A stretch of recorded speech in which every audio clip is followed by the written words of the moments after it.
And g'day and welcome everybody. It's Benjamin Morgan from the Aircraft Owners and Pilots Association of Australia, back this Tuesday for our 4th of August Facebook Live broadcast, where tonight we'll be catching up with some representatives down at Moorabbin Airport in Victoria to discuss news that has been across the aviation industry for this past 2 weeks, which is that the privatised airport operator, Moorabbin Airport Corporation, has moved to evict a number of businesses on the airport site and now intends on bulldozing those facilities for yet more non-aviation development. Just when you thought the situation at the privatised airports couldn't get any worse, it takes a dive and goes even deeper. And I know that this is an issue that impacts many Australian general aviation companies, aircraft owners and pilots right around our country. Joining me this evening are our panelists. I have Milton Holmes from the Moorabbin Airport Chamber of Commerce. Good evening, Milton. Hi, Ben. I understand we've only got you for a short while, Milton. You've got some other engagements, but I really do appreciate you making some time to both chat with AOPA and also those that will be joining us this evening. We're also joined by Dr. Sean Runacres, DAME, an aircraft owner and pilot based down in Victoria at Moorabbin. G'day, Sean, and welcome. Thank you very much for having me.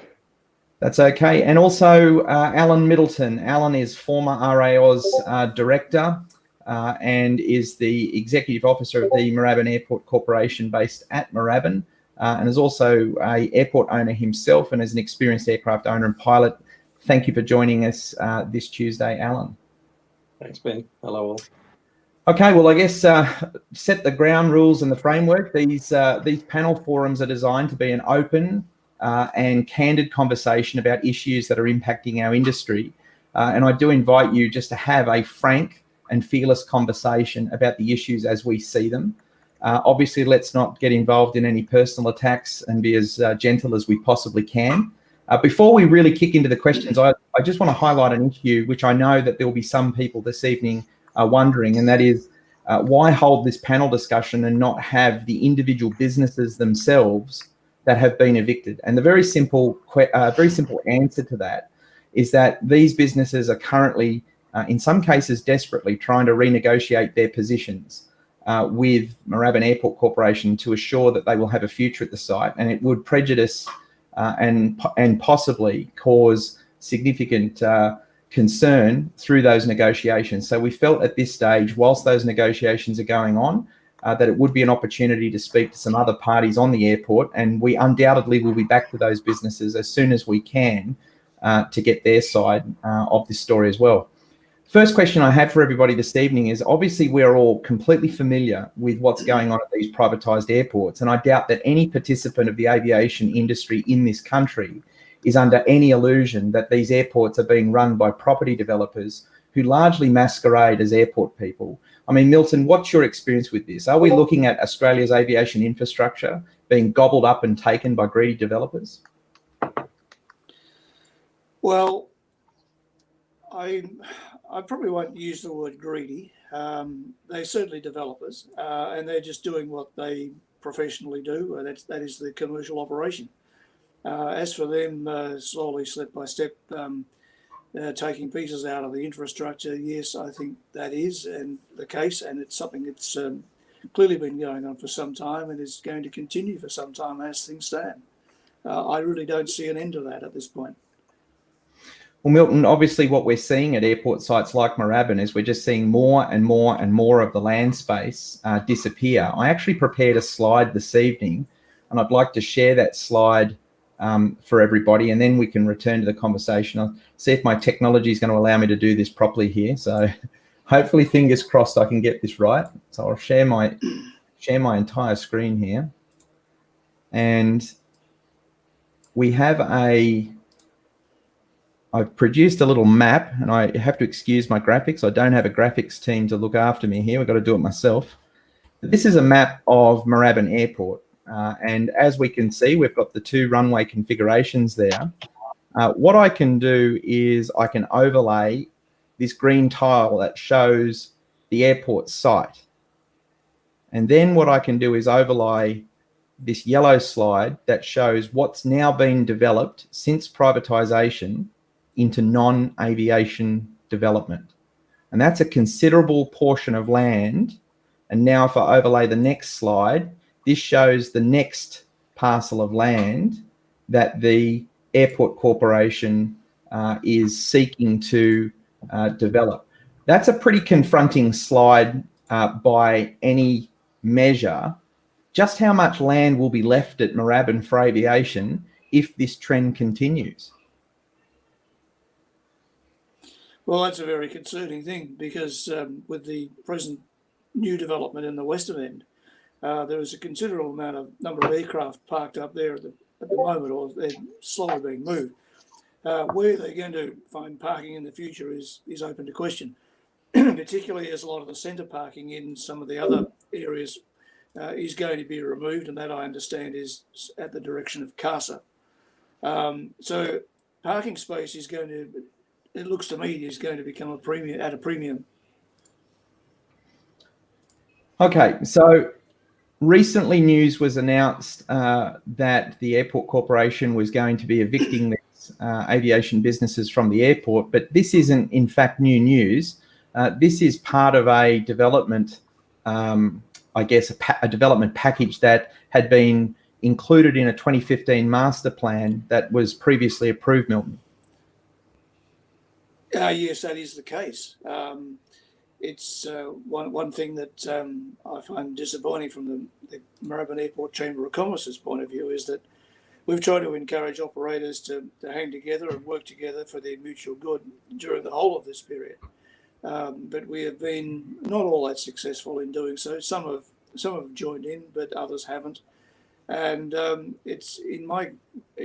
can only observe that this information went to public review, and then it became the master plan. It's just a pity that we're now looking at the 11th hour with evictions imminent, and people are now just seem to be unfortunately waking up to the fact that what has been planned and what has been put in place now is reality. It's a little too late in many respects, or in probably all respects, to be complaining about it and raising concerns now. And I think it's a great lesson for the aviation industry that if this situation continues and the aviators don't get their act together and work together as a group, that it's going to be a continual ongoing process, as we're seeing and as we've already seen in the past. This will go into the future. So, well, Milton, you and I have had plenty of conversations over the last 12 months in relation to some of the difficulties and the problems that the aviation industry is in fact facing. Clearly, this development was approved by a minister. A government minister has signed off on this master plan and has put a pen to paper and has said that this is entirely appropriate development. This is an appropriate use of the Australian taxpayer's asset. And I think it's very important we remind everyone of this one key point. The Australian taxpayer owns this airport. This airport belongs to the Australian people. And that whilst the privatisation process leased this airport to Moorabbin Airport Corporation and their ultimate owners, Goodman Group, which, by the way, is a $30 billion market capitalised, stock market listed business, 13 or $14 billion worth of assets, and I think in 2019 posted a near $1 billion operating profit. This is not a small company. This is not a small business that owns this airport. This is a corporate behemoth that is making staggering profit by any measure, that owns this airport. And since privatisation, Milton, what have we seen happen with leasehold rates, fees and charges and costs for users and businesses to be based at this airport? Well, nothing that's happened so far has been to the advantage of aviation that I can see. But I make the observation that the process, as far as I can see, is from day one has been driven mainly by people in the department, and it has certainly been signed off by the ministers. But they in all these cases seem to act principally on the advice of their advisors and senior bureaucrats.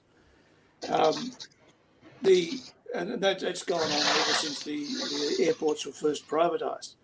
The issue, I think, for the future is how we gain the attention of the people who are the elected representatives of not just the Victorians and the people at Moorabbin Airport, but in cases Victoria, the senators and so on, and nationally with respect to other airports, to actually consider the requirements of aviation, which is a publicly important industry and asset for Australia. We can't do without general aviation. But the challenge is to get our ministers and elected representatives to give full consideration to what those needs are. So Milton, just, I'm conscious of time. I've only got you for a short period. I want to throw a few more questions at you. Obviously, for those that are listening in, I'd like them to be able to get it from the horse's mouth, so to speak. I'm often criticised when I deal with government and I deal with CASA and other, other political avenues that the feedback is, oh, but this is just Ben Morgan and AOPA complaining. Well, you're not Ben Morgan and you're based at Moorabbin. Do you feel that the political leaders that are responsible for aviation have given the industry the due opportunity to be listened to, or to listen to the industry and to understand these issues? And do you feel that the government and the political system is actually supporting general aviation? Well, Ben, no, I don't. I think once again it goes back to the ministers not understanding aviation, and in particular not understanding general aviation. So they take the advice of their senior bureaucrats and they sign off the way they're advised to sign off. The problem politically is, and I say this from many people who know me already know this, and I'll state it for those who don't know me. I spent 36 years in mainstream politics, and not my main career, but in conservative politics in the Liberal Party. So I've seen this problem from the inside over many years, and I think really the connection is with where the votes are, and the votes aren't with general aviation, and the aviation industry themselves have been remiss about representing their interests. They have not been good lobbyists, and they've further cruelled their opportunities by not hanging together as a coherent lobbying group, and one which demonstrated that they were not going to be trifled with. Whenever the chips are down, it seems to be every man for himself, as we're seeing once again at Moorabbin. And I don't say that unkindly. I realise that people are trying to look after their very future interests. But it's one of those situations where, in my view, you either hang together or you'll hang individually. And that's what's happening. And Milton, you raise a really valid point, and it's something that I've witnessed, I've experienced firsthand. It's something I've seen right across this industry. It doesn't matter which state or territory your aviation business or your participation resides or is based from. There appears to be a long historical, process by which, if you speak up in this industry, you are attacked. And I know I'm attacked on a weekly basis. I mean, I am staggered sometimes at the characters that weevil their way out of the woodwork to snipe at me and to have a go at me, because I'm trying to give a voice to an industry that is being crushed through political inaction, an industry that is being crushed through over-regulation, and a community that have been entirely voiceless for decades and unable to get that political weight. And I share with you your view, Milton, that the industry has to come together, but more importantly, the industry has to learn that we can speak up. There is absolutely nothing wrong with us voicing that the system is busted and it needs to be fixed. We should take pride in the fact that we actually are capable of speaking up, because it's the only way that we're going to bring about any level of meaningful change. And it will require political intervention. And Allan, this is probably a really good juncture to pull you into the conversation. I'm going to come back to Milton in a second. You've been involved in general aviation. You've been involved in recreational aviation. You've been involved in lobbying state and federal government You and I have worked on particular lobby projects for aviation over this past year and a half, and I know you've also worked with the Sport Aircraft Association. How do you see the situation in terms of being able to get the government to understand the damage that's being done to the aviation industry? How should we be approaching this challenge? I really think that since the privatisation decision was made in the early 90s, the outcomes are well anticipated and well planned for. So I'm not sure that, after 30 years, an experiment really needs to run its course. I think it's no longer an experiment, and it's well into its mature years. If you privatise assets, the private sector will do what the private sector is very efficient at doing, and that is to achieve efficiencies whereby the rent achieved for every square metre of showroom space or land is going to be at its maximum, and that's what's occurring. So all of our FAC or ex-FAC airports are achieving that end. Now, infrastructure that otherwise would be a government infrastructure, because the private sector simply can't achieve the sorts of returns that they would be used to. In the case of our FAC airports, we know that the private sector has managed to find a way to make use of the planning allowances that the Commonwealth-owned ground has given them, and they're using it to the maximum extent. I don't know that we can blame them. This is a policy outcome that was anticipated from anyone who would think about economics 101, and I don't think there's any appetite now or in the future to reverse or stop what's being done, and certainly what's already being done. I would anticipate that Moorabbin Airport and many of the other FAC airports will reduce to a single runway, a token amount of small number of larger tenants operating from them, and from a economic efficiency point of view, everything's done at the margin.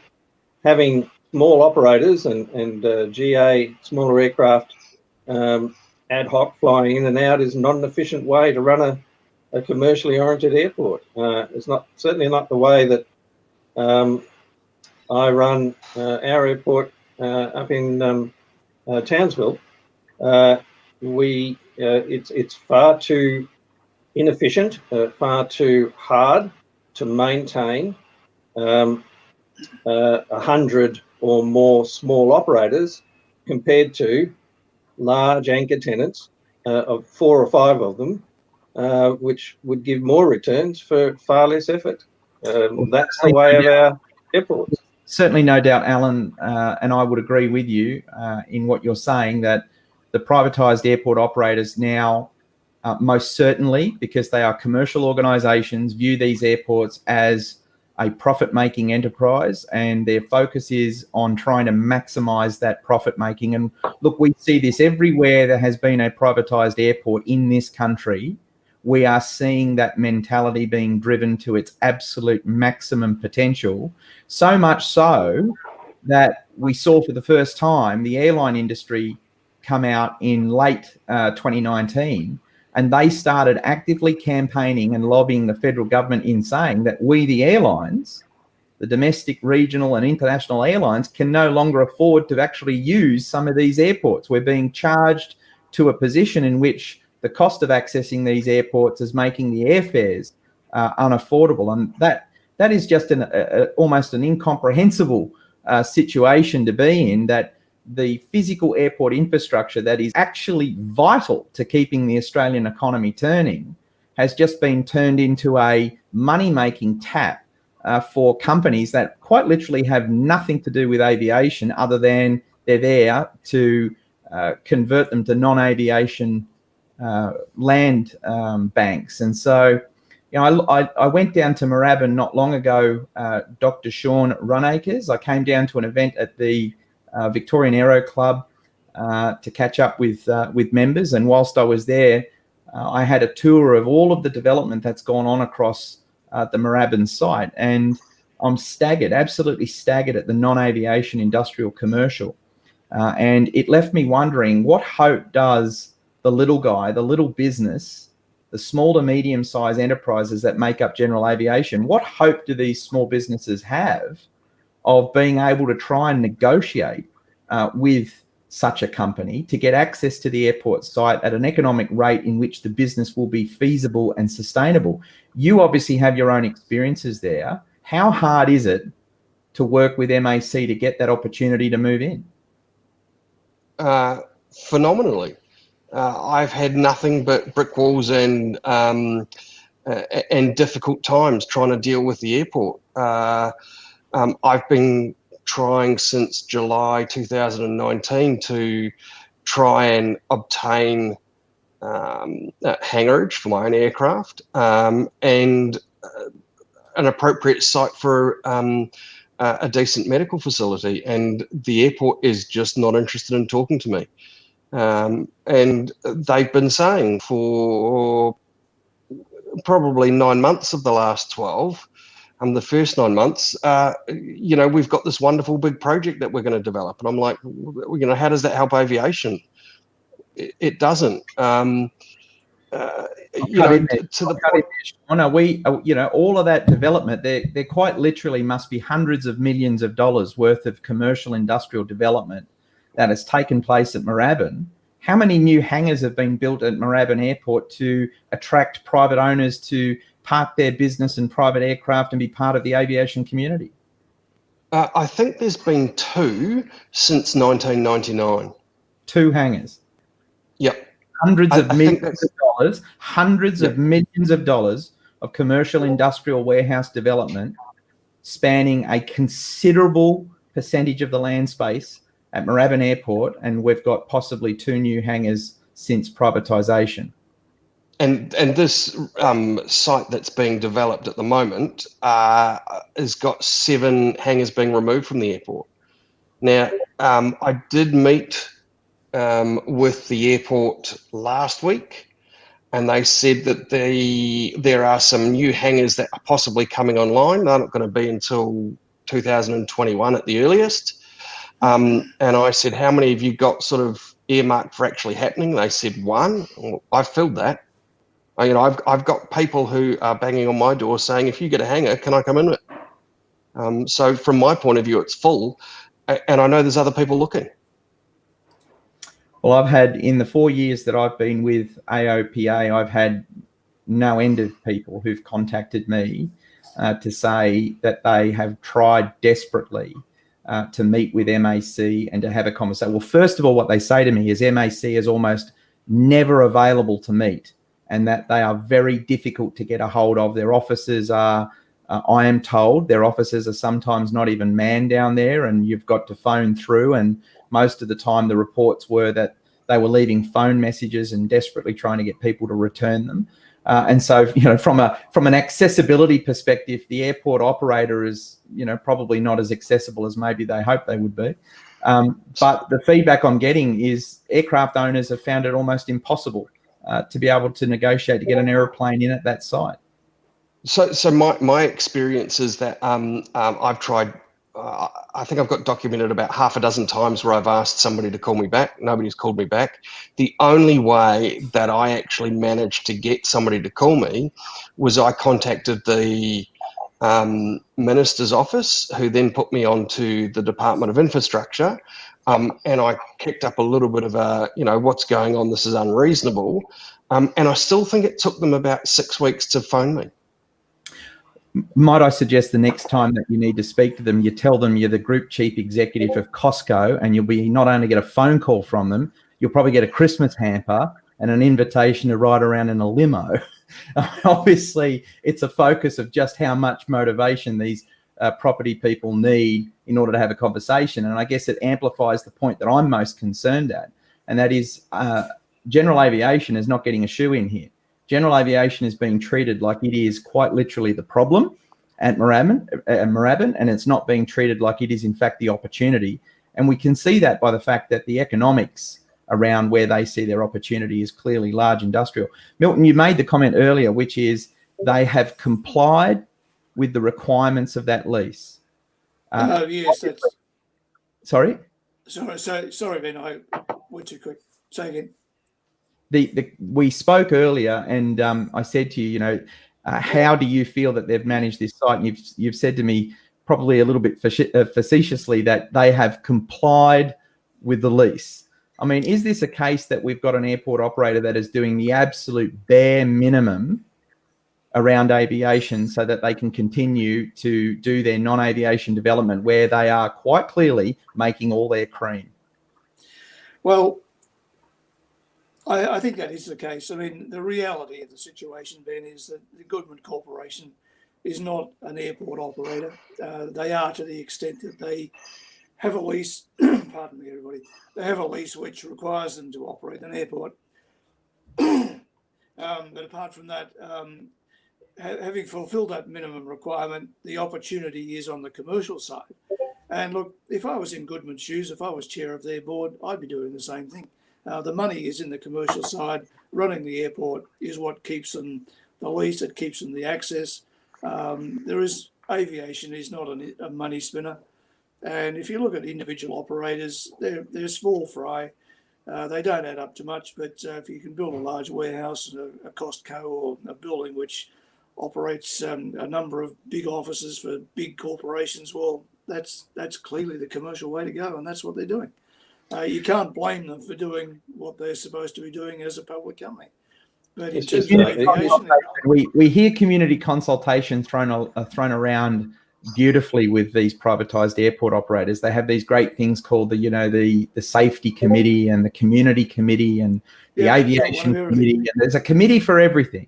And I actually visited Moorabbin Airport Corporation probably 12 months ago and met with representatives down there after members had continually lodged complaints that they were being shut out of meetings and that they were not being given access to be part of the conversation, businesses and users. And I went down and met with them, and we were given all the platitudes and all of the assurances that, we're a good corporate citizen and we do all the right things. And, I think if you just took it on face value, you walk away from that experience and say, what great guys. The problem was, as time moved on beyond that meeting, they just continued to ignore, they continued to shut out and just went about business as usual. I mean, is it a case at Moorabbin that the aviation community are just not being listened to? Yes. Well, that is true. But on the other hand, going back to the very beginnings of these leases, the leases were set up in such a way that the airports would be developed, and the leaseholders are doing just that. They've got their main opportunity and they're seizing it. Unfortunately, in my view, the aviation people are really their own worst enemies, in that they, as I've said already, that unless they band together in a coherent and effective way, they will never have the strength and the horsepower to stand up to organisations like Goodman and others on different airports. And the opportunity is always going to be for Goodmans to maximise their outcomes by developing land away from aviation use to the greatest extent that they possibly can. And the unfortunate part about it is that the more they develop, the more aviation disappears off the airport. The more it disappears, the more the opportunities arise for greater commercial development. And that so I've been making an effort, Milton. I don't mean to be cutting you off, but I'm just racing I'm racing the clock here. I've made an effort over this last 3 years on behalf of our members and on behalf of the industry to seek the opportunities to stand before the government at the Senate RRAT committee meetings and hearings, and to advocate the cause of this industry and to highlight these failures and to be calling on the Australian government to take action. If you were sitting in front of the Deputy Prime Minister today and you had his undivided attention on this particular issue, what would you say? I'd point out to him that general aviation is fundamental to Australia. If you look at it in various different respects, whether it's the flying doctor service or whether it's small freight operators going down to King Island or any other, there's a myriad of different applications. Even things like pilot training, which is a multi-billion-dollar industry, it is an industry which must be protected. The country needs general aviation, and it needs airports.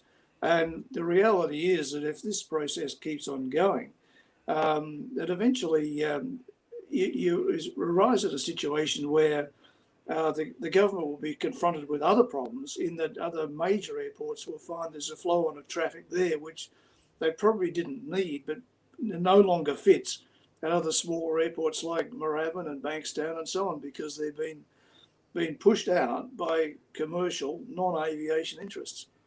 So the government, Milton, would obviously rebut that and say it's lovely that you have this care and affection for general aviation, but we don't have an appetite to own airports and run them. So therefore they have to be run by private industry. And I love this statement. I get told this one all the time. We just can't intervene because it's a commercial matter. We, the government, privatise the Australian people's airports. We put them into the hands of capitalist, greedy property developers. And I know there'll be people out there wanting to put a crosshair on my forehead and say, how dare you say that? But it's the truth. The truth is they're for-profit companies, stock market listed businesses in some case, and their focus is to make as much money as they humanly can for their shareholders, and nothing will stand in the way between them and achieving that goal. The government's going to say it's a commercial matter. We can't intervene because we can't tell a company how much profit they can and can't make. What's the answer? The government is always the government, Ben, and the government has extraordinary powers when it wants to use them, and it has great capability to legislate to create wrongs, even if it means compensation. And as we've seen in Victoria, we find ourselves in a state of emergency when the government controls just about everything about everybody's lives in a particular consequence. Now, I'm not suggesting that that extreme applies to aviation, but I reject the idea that the government can't fix a wrong. Sean Runacres, you're just a DAME. You're a little guy. You're an aircraft owner. You're a pilot. What would you say to the Deputy Prime Minister on this issue? Well, I think that we live on an island nation. We rely on aviation for many aspects of our life. You've got to have general aviation to feed into that. And if you want to kill off general aviation now, then there's no future for aviation, importation, travel. You know, the ramifications of shutting down general aviation aren't just general aviation. Sean, obviously you get to see many pilots, not only local pilots from Moorabbin, but pilots that come and see you from other places. Are these concerns echoed by these individuals? Yeah, look, everywhere I go, people are talking about the general shutdown of aviation. We've seen a number of small airports around the Victoria shut down in recent years. They're great for property developers to develop up. And, you know, what future is there for aviation? Allan, recreational and GA, you have some interesting perspectives from both sides of the fence. Is an airport privatisation and the impacts thereof, are they exclusively a GA problem, or are these concerns that are shared by both sides of the community? Oh, I think we could easily end up in a situation which we've already almost arrived at, where we can own aeroplanes but not have anywhere to fly. You know, Moorabbin Airport services the Melbourne Basin. It would otherwise be a destination hub for aviation, both commercial and private, and including the smaller recreational end.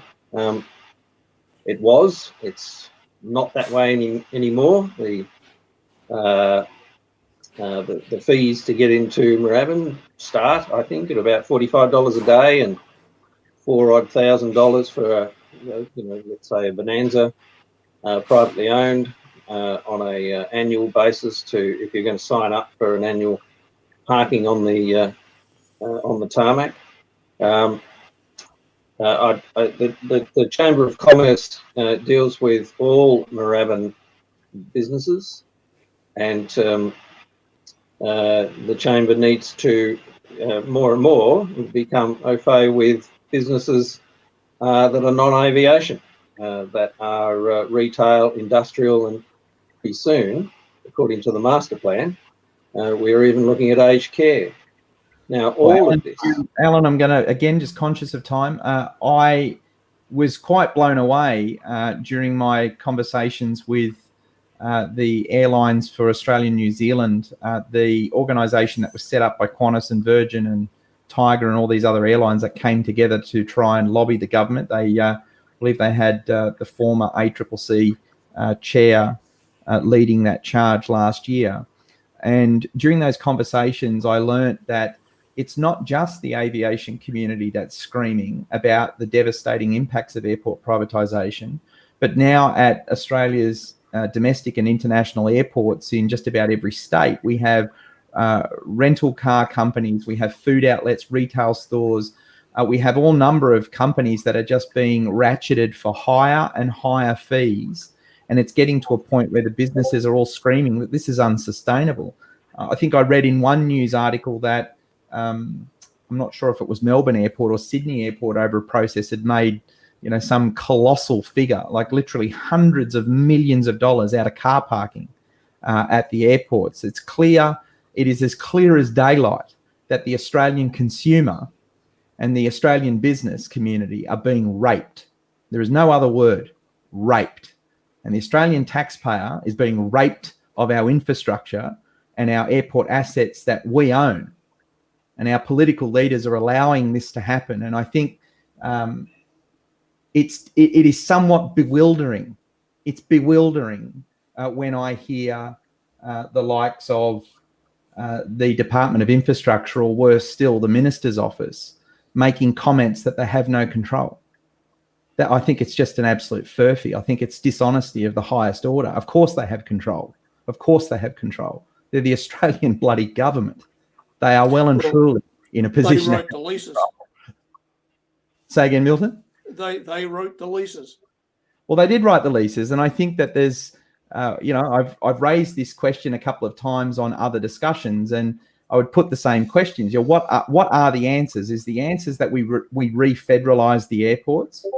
Do we create a framework by which the Australian government buys back these airports, understanding that I think COVID-19 has really highlighted this process, that airports are actually pretty fundamental to the underpinning of the entire Australian economy. And I think that the Australian people have now had front row tickets to watching just how devastating it can be when the airline industry grinds to a stop. Well, this is a likelihood that we can also get to if the economic situation with these airports gets much worse and the Australian consumer can't afford to travel. Or worse still, we have the general aviation industry fundamentally collapse because it can't afford to be at an airport. I mean, I lament back to the situation at Bankstown in Sydney, in which some wise boffin somewhere during the privatisation process said, yeah, it'd be a really good idea if we sell Bankstown, Camden and Hoxton Park to the same company and we create a 100% monopoly over general aviation airports in the entire Sydney basin. And then within a very short space of time, that monopoly flogs off one of the airports, pockets the cash, years later goes out of business, and now we're left with two airports, of which, again, it's still a monopoly, and people have very little power to negotiate. And it is a deeply troubling situation in which small businesses are being asked to step into a room and negotiate with some of the biggest property management companies in this country, let alone probably Australasia. There is no ability for, unfortunately, Sean, I'll single you out, Dr. Runacres, who is a lovely guy and I have an enormous amount of time for. But let's be frank. Unless Dr. Runacres has got some considerable leverage over the top of the people involved in that negotiation, what chance does he stand of coming out of a negotiation with a fair deal for himself and not being steamrolled into a situation where he's simply going to be signing an agreement because he has no option? There appears to be no protections in place by the federal government or whatsoever. I mean, where does the average person go? Where do you go to appeal these leases? Where do you go to appeal the offer? If you step into a room and you want to base your aviation business at Moorabbin, how many alternates to Moorabbin are there in that Melbourne basin for you to base a general aviation business? The one thing I'd like to make as an observation, Ben, the airport operators themselves operate together with an association. So all of the major primaries and secondaries. So if it's good enough for the airport operators to do that, you would think it'd be good enough for the aviators to consider something along the same lines nationally. And I, for one, and many others as well, have been trying for a long time to try and convince people to do that. And I think until aviation does that they're going to be stuck in this situation and basically be just spinning the wheels and worse, slowly going backwards. Well, it's certainly not a problem any of us are going to solve here this evening. I fear that the situation is probably going to get a hell of a lot worse before it gets better. I had the opportunity today to speak to Senator Susan McDonald about what is going on in the industry and that we are holding these panel discussions with the view of bringing forward people from within the industry to speak fearlessly and frankly and candidly about this particular issue and other issues, so that the government has the opportunity to see that this is not just an association with an axe to grind, that this is hardworking, everyday Australians that rely on aviation, desperately trying to make their way into the system and to protect their ability to remain within the system at a cost which is sustainable. And unfortunately, the economics at many of these airports is now out of kilt. Having said that, there are some examples coming now to the surface where we have local councils starting to realise that the way that they were doing business is not working. And I can tell you, I got off the telephone tonight with Paul Cavalier, one of the councillors at Mudgee Council, and Paul and I will be doing a Facebook Live in the coming week where we'll be discussing what Mudgee is doing to reverse the trend and to bring people back to its airport and to encourage aviation, recognising through the COVID pandemic that aviation is actually critical. It's one of these absolute essential industries that without the Australian people and the Australian economy get badly hurt. Sean, what's the future for you at Moorabbin? I know we've discussed that you're trying to get a location on the airport to set up and to run your aviation practice. Is it achievable? Will you be able to come to an arrangement with this airport, or are you looking to base yourself off airport? So the future is very unclear. The airport has essentially told me that they're not interested in negotiating with somebody like myself. They're looking for bigger fish than what I can offer. They keep suggesting that maybe I can move inside other premises. The problem with that is I'm trying to be impartial. So I'm currently sitting inside a flying school, and other flying schools appear to be reluctant to send people to me for fear of having their students poached. And, you know, I'm lucky at the moment. I have got hangarage, and I know a lot of people are looking at me and asking me, how did you get hangarage? So I'm a subleasee in a couple of different environments.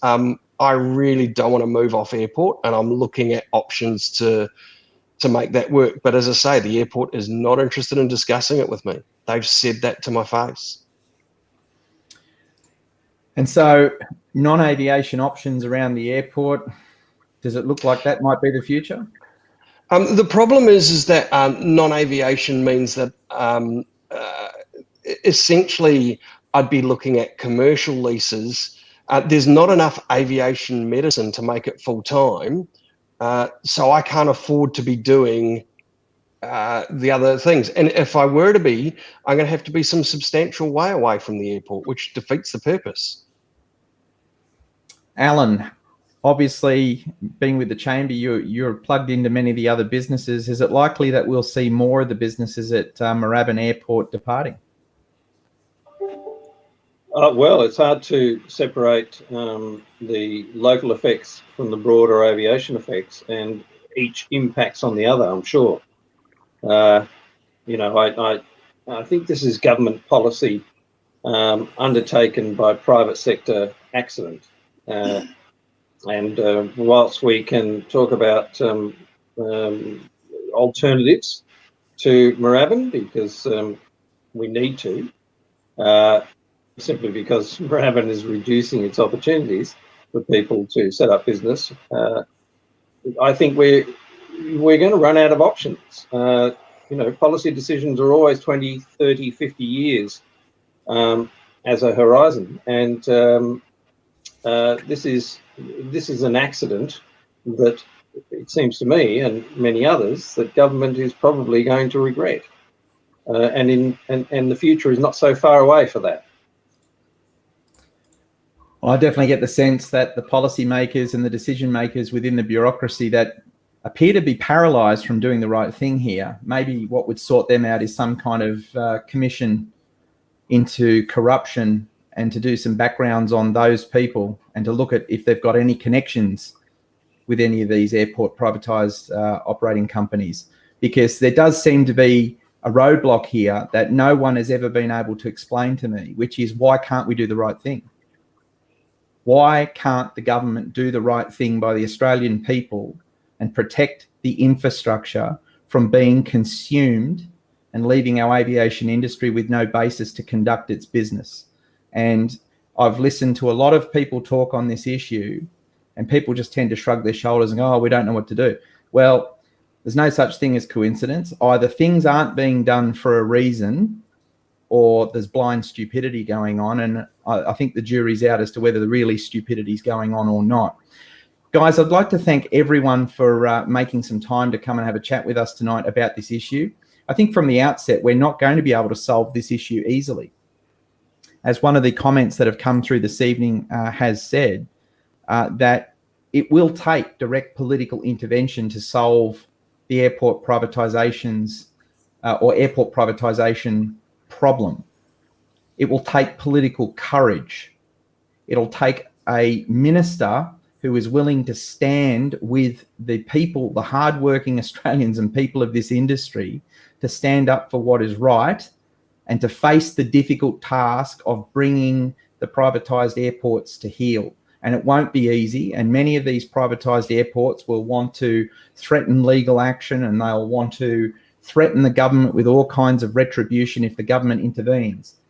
The question here is, what will it cost the government if the government doesn't intervene? And it is likely to cost the government, our national aviation industry, if this keeps going on the trajectory that it has gone on. And one of the things that I have focused on doing in my time with AOPA is making sure that we put everything on the public record, because there will come a time